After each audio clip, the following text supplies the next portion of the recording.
الله السميع العليم من الشيطان اللعين الرجيم. بسم الله الرحمن الرحيم. الحمد لله رب العالمين والصلاة والسلام على أشرف الأنبياء والمرسلين وخاتم النبيين أبي القاسم محمد صلى الله عليه وسلم وعلى أهل بيته الطيبين الطاهرين المعصومين ولعنة الله على أعدائهم أجمعين. أما بعد فقد قال سبحانه تبارك وتعالى في قرآن مجيد والفرقان الحميد وهو أصدق الصادقين وقوله الحق. بسم الله الرحمن الرحيم. وما خلقت الجن والانس الا ليعبدون. صلی اللہ علیہ وسلم. قرآن کی آیہ کریمہ ہے، اس میں خالق کائنات جنوں کی اور انسانوں کی غرض خلقت کو بیان کر رہا ہے.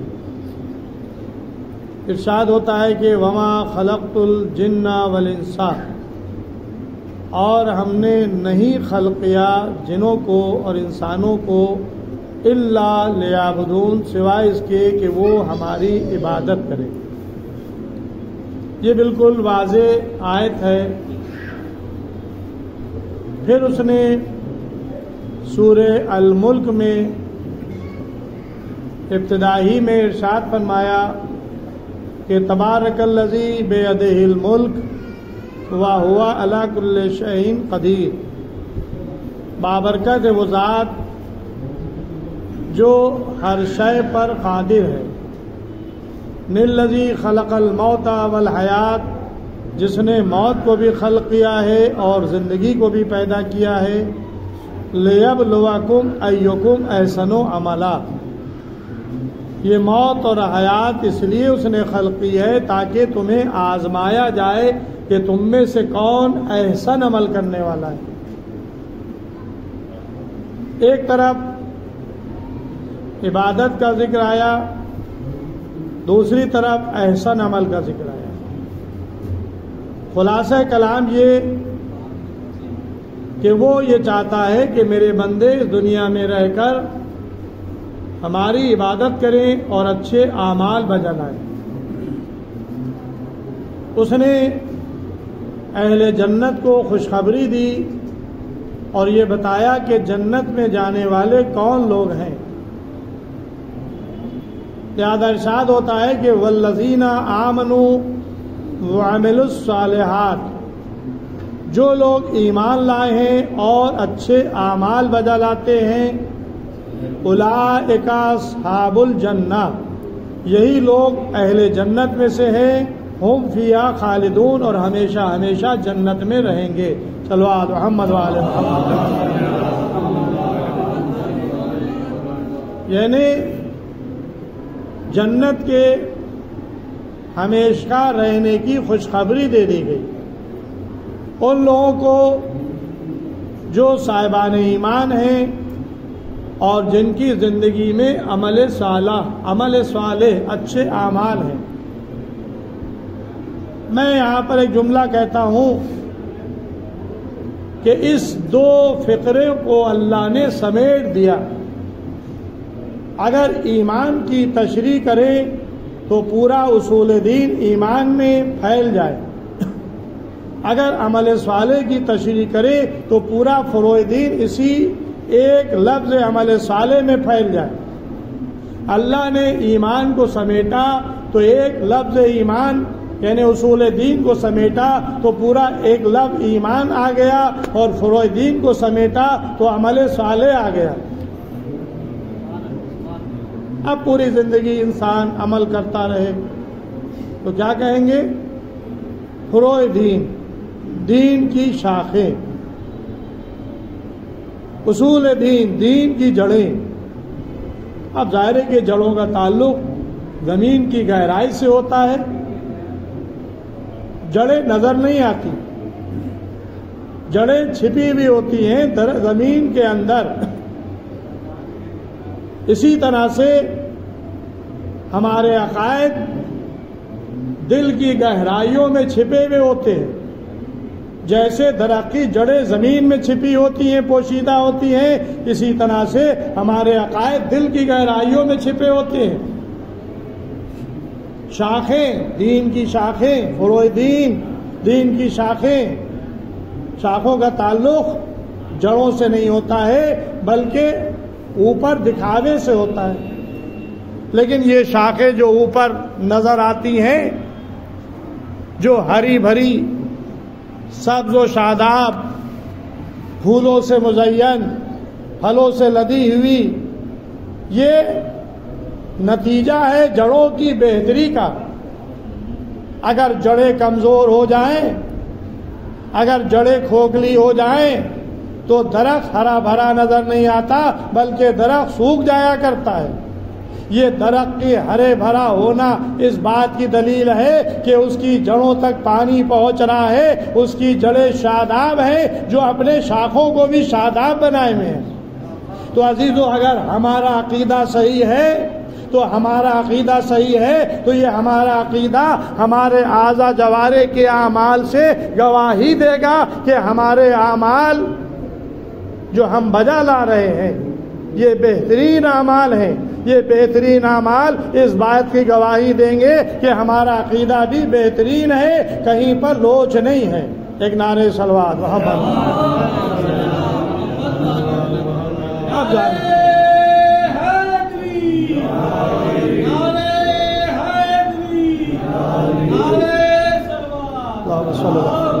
تو بہرحال یہ ایک مثال ہے دین کی جڑیں اور دین کی شاخیں. لیکن شاخیں اور جڑوں کا ایک دوسرے سے رابطہ ہے. اگر جڑیں کاٹ دی جائیں تو شاخیں خود بخود خشک ہو جائیں گی. اسی طرح سے اگر ہمارا عقیدہ بگڑ جائے تو ہمارے جو اعضاء جوارح سے اچھے اعمال صادر ہو رہے ہیں وہ منقطع ہو جائیں گے. اچھے اعمال کا صادر ہونا ہمارے اچھے عقیدے کے ہونے کی دلیل ہے. اب عقیدہ کیا ہے؟ ظاہر ہے کہ سب سے پہلے وحدانیت کا اقرار کرنا، اللہ کو ماننا، وحدہ لا شریک، یہ سب سے پہلا عقیدہ ہے.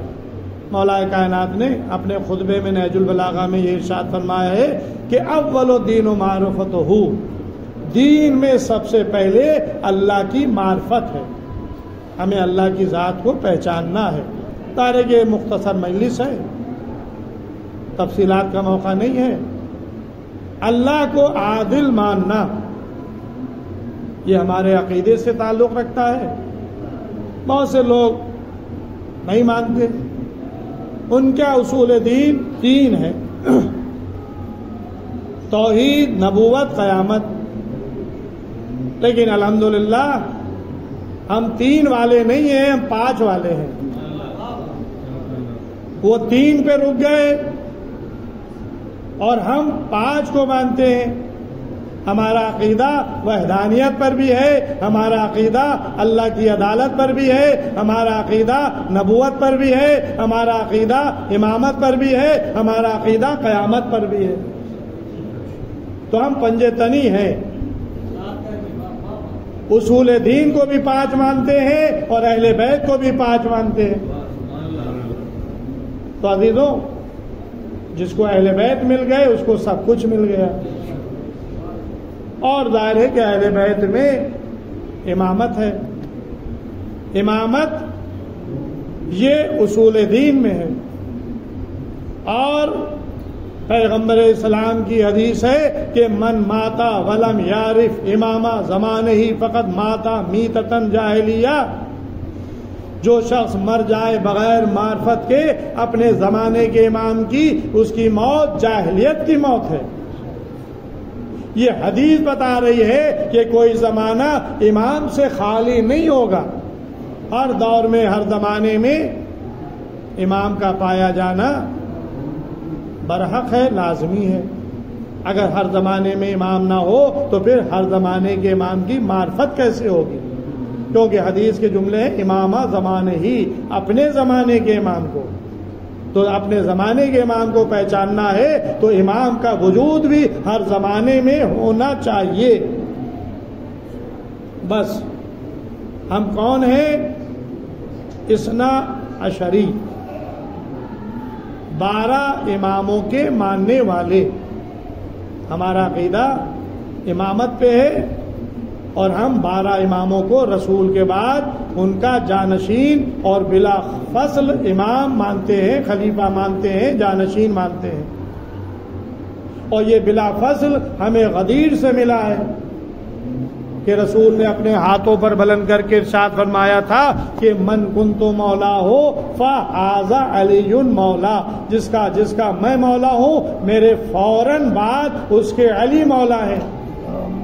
یہ لفظ فوراً بعد کہہ کر بتا دیا کہ دیکھو یہ 3 کا انتظار نہ کرنا علی کے چوتھا خلیفہ بننے کے لیے، علی کے چوتھا خلیفہ بننے کا انتظار نہ کرنا، یہ 3 کو راستے سے ہٹا دینا، میرے بعد علی کو بلا فضل خلیفہ ماننا۔ صلوات محمد وعلی لہذا ہم ان 3 کو مانتے ہی نہیں ہیں علی الاعلان، ہم ان 3 کو غاصب مانتے ہیں۔ اور فمن یکفر بالطاغوت، ہم کفر کرتے ہیں طاغوت سے۔ بس ایک ہی مقام ہے، ہمارے علمدار بھائی بیٹھے ہوئے ہیں، یہ جونپور سے تشریف لاتے ہیں، ماشاءاللہ سے ان کو مطالعے کا شوق ہے اور تحریر بھی کر رہے ہیں آج کل۔ اللہ نے کفر سے منع کیا ہے، کافر کے لیے جہنم ہے، لیکن ایک کفر کی اجازت دی ہے اور اس کفر کو کرنا یہ واجب ہے۔ اور سورہ بقرہ کی یہ آیت ہے، آیت الکرسی کا فقرہ ہے، فَمَن يَكْفُرْ بِالطَّاغُوتِ، پس طاغوت سے کفر کرنا یہ عین ایمان ہے۔ بھائی تم نے جنہیں بنایا ہے یہ طاغوت ہیں، تو ہم ان طاغوت سے علی الاعلان کفر کرتے ہیں، ہم انہیں نہیں مانتے، بس یہ ہمارا نہ ماننا اسی کو کہتے انکار۔ تم شیعوں کو کہو کافر ہیں تو ہم بھی کہیں گے ہاں کافر ہیں، اس لیے کہ ہم 3 کو نہیں مانتے، طاغوت کا انکار کرتے ہیں۔ اور اللہ نے کہا ہے فَمَن يَكْفُرْ بِالطَّاغُوتِ، طاغوت سے انکار کرو۔ تو اگر قرآن کی اس آیت پر کرنا ہے، اس پر عمل کرنا ہے تو ان طاغوتوں کا انکار کرو۔ جب تم مومن بنو گے اور پہلے کفر اختیار کرنا پڑے گا ان طاغوتوں سے، تو ان طاغوتوں سے کفر اختیار کرنا یہی عین ایمان ہے۔ صلوات محمد وعلی محمد۔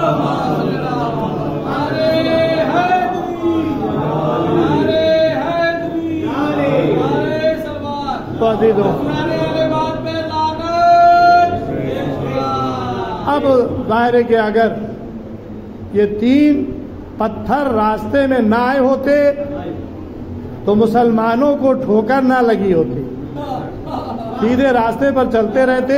غدیر سے مولا علی کو پہچانوا دیا گیا تھا ہاتھوں پہ بلند کر کے، مولا علی کو مانتے، مولا علی کے بعد حسن مجتبیٰ، امام حسن علیہ السلام، اس کے بعد امام حسین، ایک سیدھا راستہ تھا جو 12ویں تک پہنچا دیتا۔ لیکن یہ بیچ میں 3 پتھر ایسے حائل ہو گئے کہ لوگوں کو زخمی کر کے جہنم کی طرف بھیج رہے ہیں۔ اللہ نے کہا تو صحیح کہ تینوں کو پتھر نہ کھلوا دیں، آؤ مینا کے میدان میں چھوٹا شیطان، منجلا شیطان، بڑا شیطان، یہ 3 شیطان کے پلر آج بھی موجود ہے۔ جب تک کہ ان کو 7 کنکری نہیں مارو گے اس وقت تک کہ تمہارا حج ہی نہیں ہوگا۔ بھائی شیطان ایک تھا، یہ 3 شیطان کیوں بنا دیے؟ بھائی شیطان تو ایک ہی ہے نا، ابلیس۔ اور وہاں پہ جو جناب ابراہیم کو بہکانے کے لیے آیا وہ بھی ایک ہی شیطان آیا، اسی نے ہاجرہ کو بھی بہکانے کی کوشش کی، اس نے اسماعیل علیہ السلام کو بہکانے کی کوشش کی، اس نے ابراہیم علیہ السلام کو بہکانے کی کوشش کی۔ یہ تینوں کو بہکانے والا ایک تھا۔ تو عزیزو جب ایک تھا تو پھر ایک شیطان کا پلر ہو جاتا، اسی کو سب کنکریاں مار دیتے، لیکن یہ 3 بنا کر بتا دیا کہ نہیں، 3 الگ الگ ہوئے۔ پہلا ہوا، پہلے نے دوسرے کو بنایا، دوسرے نے تیسرے کو بنایا، تو جس طرح سے پہلا حقدار ہے پتھر کھانے کا، ایسے ہی دوسرا، ایسے ہی تیسرا، تو جاؤ تینوں کو پتھر مارو، جب پتھر مارو گے تب تمہارا حج مکمل ہوگا۔ تو بس عزیزوں، ہم بلا فصل امامت کے قائل ہیں، مولا علی کی امامت کے قائل ہیں، 12 اماموں کی امامت کے قائل ہیں، اور ظاہر ہے کہ یہ مہینہ خصوصاً ہمارے آپ کے 11ویں امام علیہ السلام سے متعلق ہے، جس کا نام نامی حسن ہے، لقب عسکری ہے۔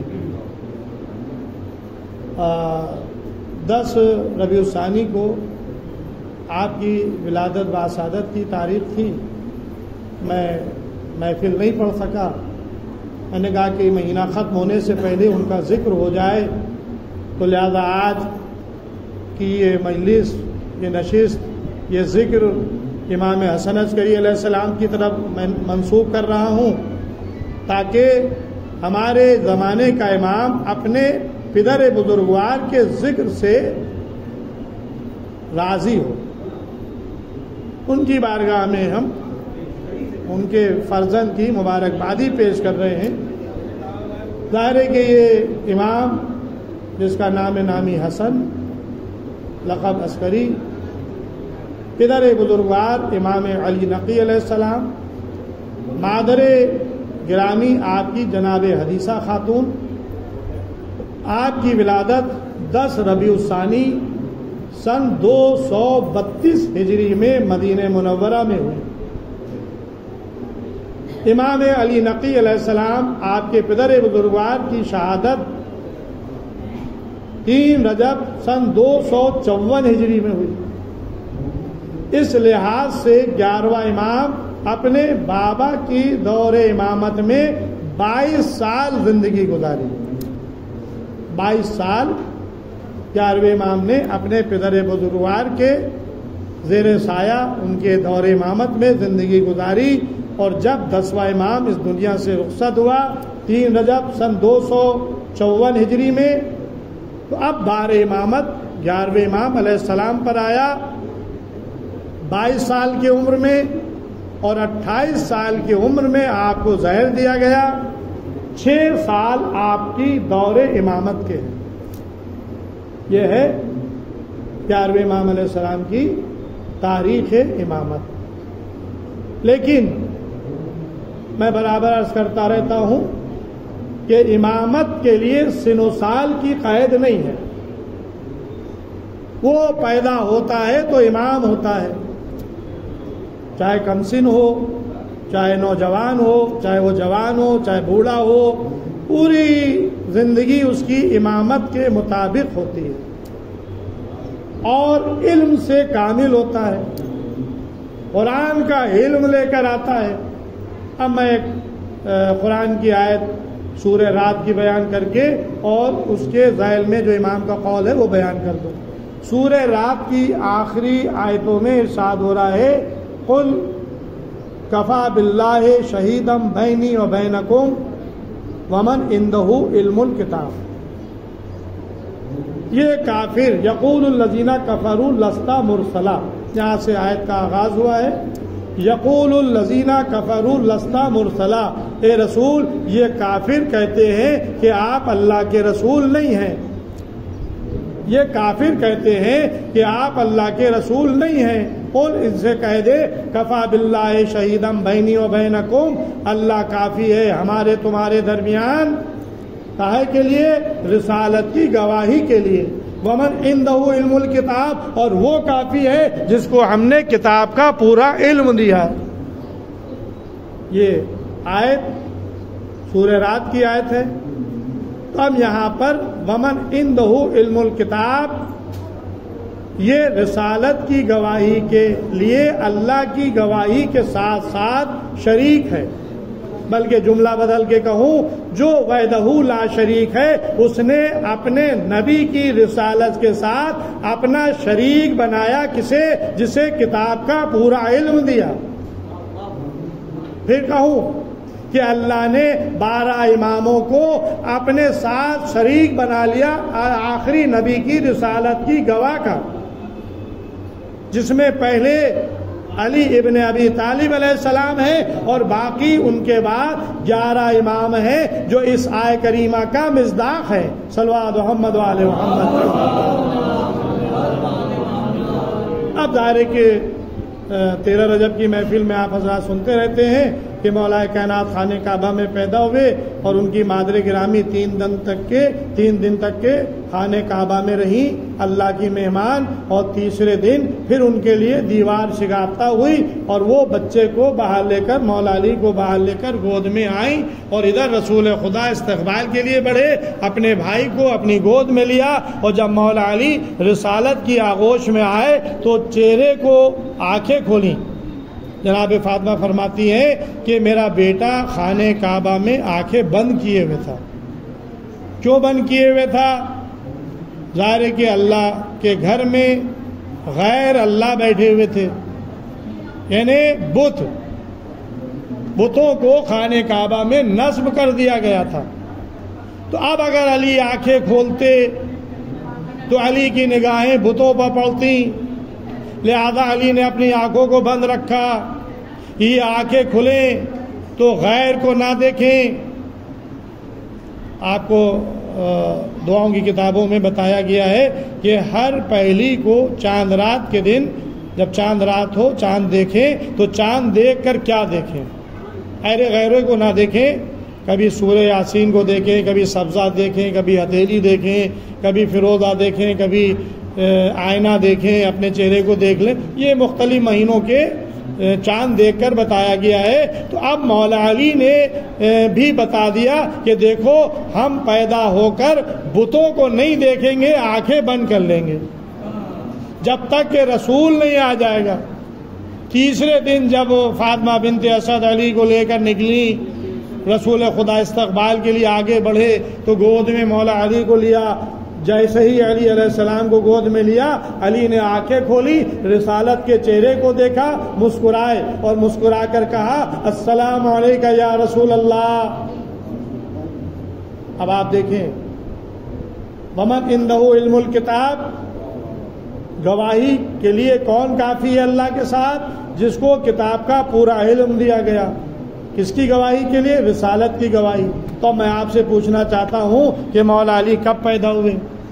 مولا علی کی ولادت ہوئی ہے 13 رجب سن 30 عام الفیل کو۔ 30 عام الفیل یعنی ابرہہ کا لشکر جو خانہ کعبہ کو ڈھانے کے لیے آیا تھا، اس کو 30 سال ہوئے تھے کہ جب مولا علی خانہ کعبہ میں پیدا ہوئے۔ اب میں پوچھنا چاہتا ہوں کہ رسول خدا کی اعلان رسالت کب ہوئی؟ بعثت کی تاریخ کیا ہے؟ تو سب بچے جانتے ہیں کہ 40 سال کی عمر میں رسول نے اپنی رسالت کا اعلان کیا اور پہلی وحی نازل ہوئی غار حرا میں، اقرا بسم ربک الذی خلق۔ تو نتیجہ کیا نکلا کہ مولا کائنات کی ولادت سے لے کر 10 سال کا عرصہ اعلان نبوت میں باقی ہے۔ ابھی رسول خدا نے اپنی نبوت اور رسالت کا اعلان مجمع عام میں نہیں کیا ہے۔ 10 سال کے بعد حکم خدا سے اعلان رسالت کریں گے کہ میں اللہ کا رسول ہوں۔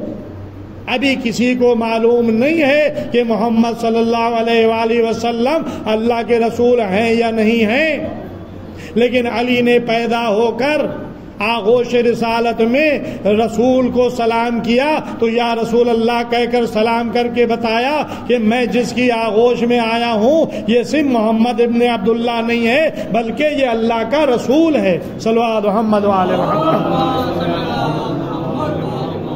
اللہ کا رسول ہے۔ تو اللہ کے رسول کی رسالت کی گواہی مولا کائنات نے دے کر بتایا کہ ومن عنده علم الکتاب کا مصداق میں ہوں۔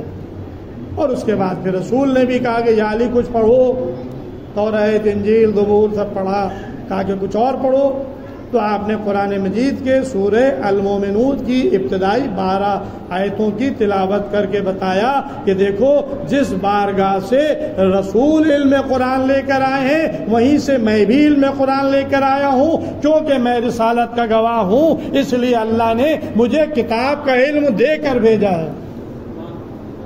بس عزیزوں، یہ واقعہ آپ مولا کائنات کا سنتے رہتے ہیں، لیکن جب آپ ائمہ کے حالات پڑھیں گے تو ہر معصوم ولادت کے وقت کلام کرتا تھا، سجدے میں جاتا تھا، اللہ کی وحدانیت کی گواہی، رسالت کی گواہی، امامت کی گواہی دیتا تھا اور قرآن کی تلاوت بھی کرتا تھا۔ جیسا کہ آپ کو معلوم ہے کہ جناب جب آخری امام کی ولادت کا وقت قریب آیا ہے اور جناب حکیمہ خاتون ٹھہری ہے اور صبح کا وقت 15 شعبان ہوا ہے اور وضع حمل کا وقت آیا ہے، تو جناب حکیمہ خاتون نے سورہ قدر کو پڑھنا شروع کیا، تو وہ فرماتی ہیں ابھی بچہ جو بطن مادر میں آیا تھا اس نے میرے ساتھ سورہ قدر پڑھنا شروع کیا، یعنی گویا امام زمانہ نے بتا دیا کہ میرے جد نے رسول کے ہاتھوں پر تلاوت قرآن کی تھی اور میں اپنے ماں کے پیٹ سے تلاوت قرآن کرتا ہوا زمین پر آ رہا ہوں۔ صلوات محمد وعلی محمد۔ بس عزیزوں، ظاہر ہے کہ امام حسن عسکری علیہ السلام کی ذکر کا حق نہیں ادا ہو سکا، ایک روایت پڑھنا ہے اور اس کے بعد پھر مختصر سا ذکر مصائب کا ہو جائے گا، بس 5-7 منٹ میں مجلس تمام ہو رہی ہے۔ بولول دانا یہ مولا اہل بیت علیہ السلام کے چاہنے والے تھے، اپنے کو دیوانہ بنا لیا تھا، لیکن اس دیوانگی کی حالت میں عقل کی باتیں کرتے تھے۔ لوگ دیوانگی میں پاگل ہو جاتے ہیں لیکن یہ دیوانگی میں عاقل تھے، اسی لیے ان کو بولول عاقل بھی کہا جاتا ہے۔ ایک دن یہ گزر رہے ہیں اور بچے کھیل میں مصروف ہیں، وہیں پر ہمارے 11ویں امام جو کم سن تھے یہ بھی ہیں، لیکن یہ کھیل نہیں رہے، ان کے آنکھوں میں آنسو ہیں، گریا کر رہے ہیں، رو رہے ہیں، دوسرے بچے کھیل رہے ہیں، ان کے پاس کھلونے ہیں، تو بولول بڑے آگے اور بڑھنے کے بعد کہنے لگے کہ اے فرزند رسول کیا میں بھی آپ کو ایسے کھلونے لا دوں ایسا ان بچوں کے پاس سے یہ کھیل رہے ہیں۔ امام نے بولول کی طرف دیکھا، کہا کہ کیا اللہ نے مجھے اس کھیل اور کود کے لیے پیدا کیا ہے؟ کہا کہ پھر کس لیے پیدا کیا ہے؟